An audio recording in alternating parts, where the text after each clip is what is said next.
It's looking like we have a deal on Gaza, and we'll let you know. I think it's a deal that will get the hostages back. It's going to be a deal that will end the war. It's going to be a deal it's going to be peace.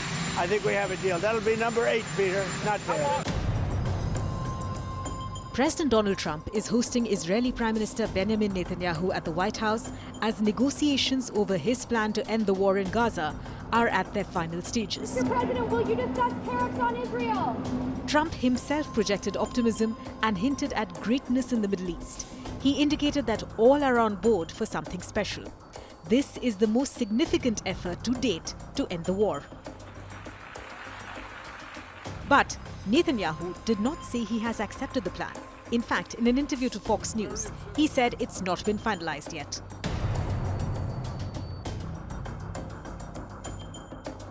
Trump presented his 21-point plan to leaders and officials from the Arab and Muslim countries last week. Get the hostages back and get the war over and get back to life. The plan was drafted by the president's Middle East envoy Steve Witkoff and son-in-law Jared Kushner. It's essentially a combination of several proposals discussed over the last year by the US, Israel and other countries. The main principles of the deal are the release of all remaining hostages within 48 hours of a ceasefire, gradual Israeli withdrawal from all of the Gaza Strip and a permanent ceasefire, Israel's release of around 250 Palestinian prisoners serving life sentences for killing Israelis, and around 2,000 Palestinians who have been detained in Gaza since October 7. A post-war plan that includes a governing mechanism in Gaza without Hamas. This will include an international and Arab board with a Palestinian Authority representative and a technocrat government of unaffiliated Palestinians in Gaza.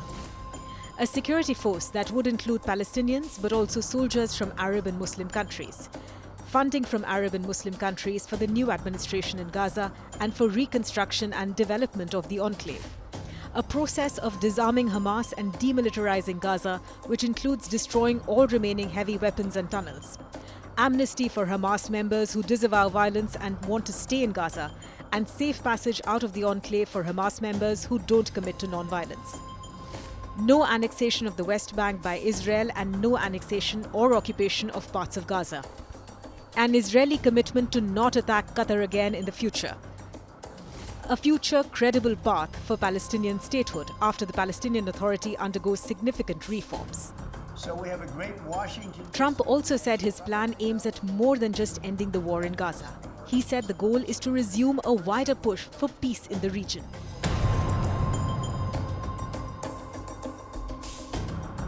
Trump claims Netanyahu is on board with his plan, but the Israeli government hasn't officially commented on it yet. Please, order in the hall.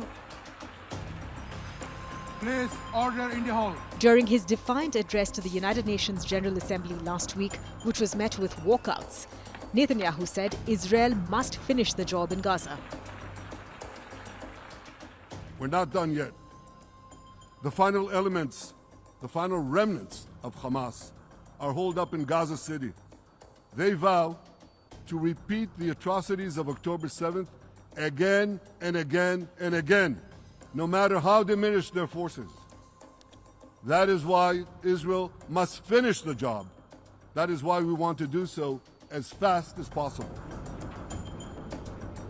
Netanyahu met Witkoff and Kushner on the sidelines of the UN General Assembly in New York to discuss the plan. The two main differences between the US and Israel at the moment are over a clause on disarming Hamas, which Israel wants to be more firm and binding, and over the role of the Palestinian Authority.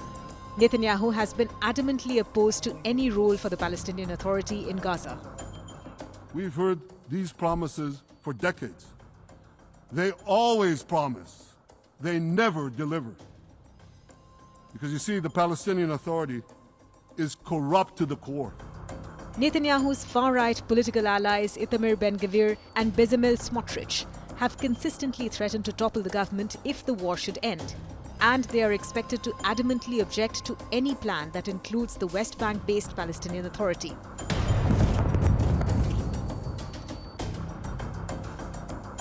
Hamas said it has not yet received any new proposals from the Qatari and Egyptian mediators, and stressed that negotiations have been suspended since the failed assassination attempt on its leaders in Doha 3 weeks ago.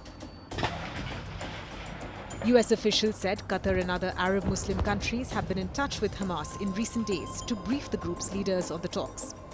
The officials said the Arab countries told the US they think Hamas will be ready to agree to the proposal.